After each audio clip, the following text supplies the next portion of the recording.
starting in 5 seconds. The House will remember that there was some talk at one stage of a Commonwealth citizenship.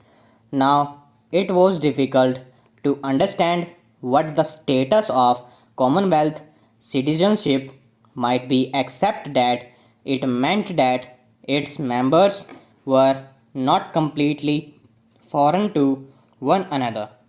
That unforeignness remains, but I think it is as well that we left off talking about something vague which could not be surely defined. The other fact also remains, as I have just stated, the fact that we should take the right to ourselves if we so choose to exercise it at any time, to enter into treaties or arrangements with Commonwealth countries, assuring us of certain mutual privileges and preferences. I have briefly placed before the House this document. It is a simple document, and yet the House is fully aware that it is a highly important document, or rather, what it contains is of great and historic significance. I went to this conference some weeks ago as the representative of India.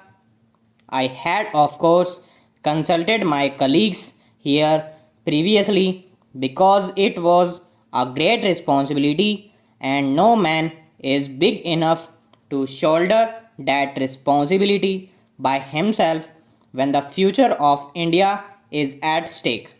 For many months past, we had often consulted one another, consulted great and representatives, organizations, consulted many members of this house.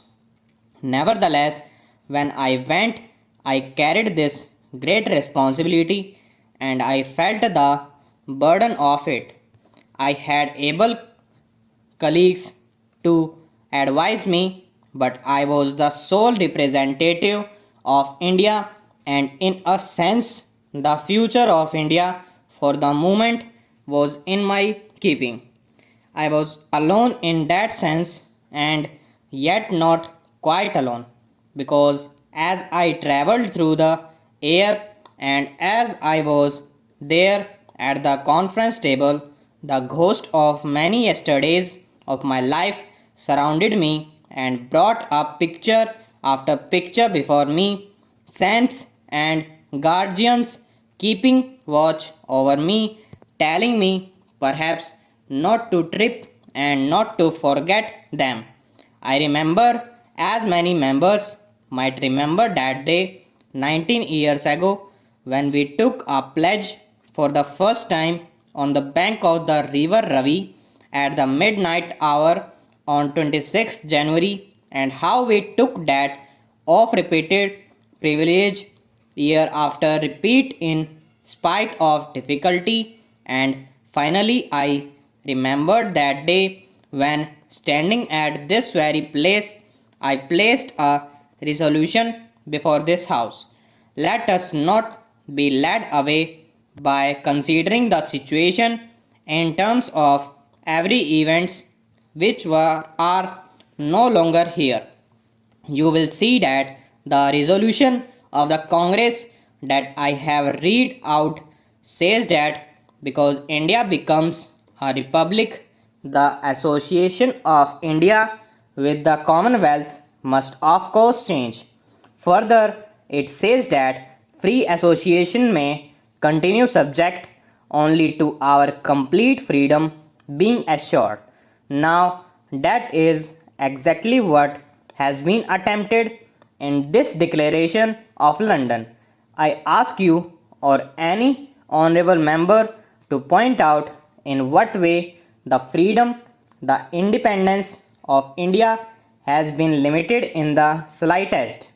I do not think it has been. In fact, the greatest stress has been laid not only on the independence of India but on independence of each individual nation in the Commonwealth. I am often asked how we can join a commonwealth in which there is a racial discrimination, in which there are other things happening to which we object. That I think is a fair question, and it is a matter which must necessarily give us some trouble in our thinking. Nevertheless, it is a question which does not really arise. That is to say, when we have entered into an alliance with a nation or a group of nations, it does not mean that we accept their policies, and it does not mean that we commit ourselves in any way to something that they may do. In fact, this house knows that we are carrying on at the present moment a struggle, or our countrymen are carrying on a struggle in regard to racial discrimination in various parts of the world. The House knows that in the few years, one of the major questions before the United Nations at the instance of India has been the question of Indians in South Africa.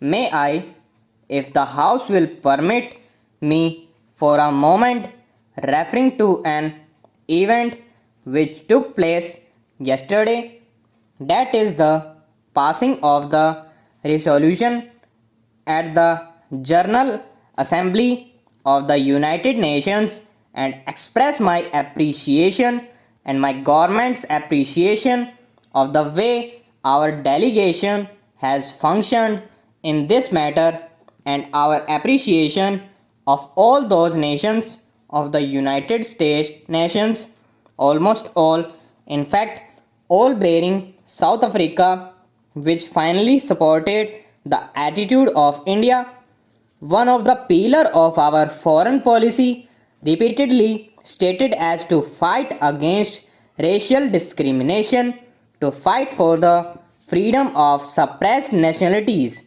Are we compromising on that issue by remaining in the Commonwealth? We have been fighting on the various issues, even though we have thus far been a dominion of the Commonwealth. Stop.